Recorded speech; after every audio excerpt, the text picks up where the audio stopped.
ജിഷ്ണു കേസിൽ ആരെങ്കിലും തയ്യാറാക്കുന്ന പദ്ധതി പ്രകാരം നീങ്ങാൻ തയ്യാറല്ലെന്നും ഇത് സർക്കാരിന്റെ ധാർഷ്ട്യമല്ലെന്നും മുഖ്യമന്ത്രി പിണറായി വിജയൻ പറയുന്നു. വക്രബുദ്ധിക്കാർക്കുള്ള മറുപടിയാണിത്.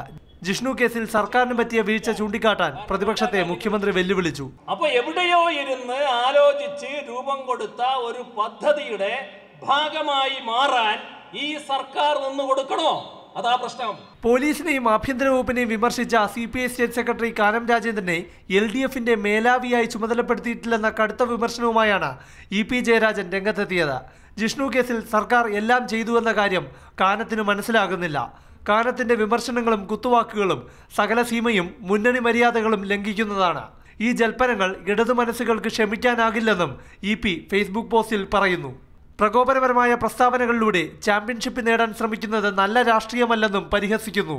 ഘടകകക്ഷി നേതാവ് തന്നെ പരസ്യമായി ആക്ഷേപിക്കുന്നത് അപലപനീയമാണ്. കാനത്തിന്റെ വാക്കുകളിലെ അജണ്ട CPI വ്യക്തമാക്കണമെന്നും EP ജയരാജൻ ആവശ്യപ്പെടുന്നു. KM ഷാജഹാന്റെ പുതിയ അട്ടിമറിപ്പണിക്ക് കാനം ചൂട്ടുപിടിക്കുന്നത് എന്തിനാണെന്നും ജയരാജൻ ചോദിക്കുന്നു.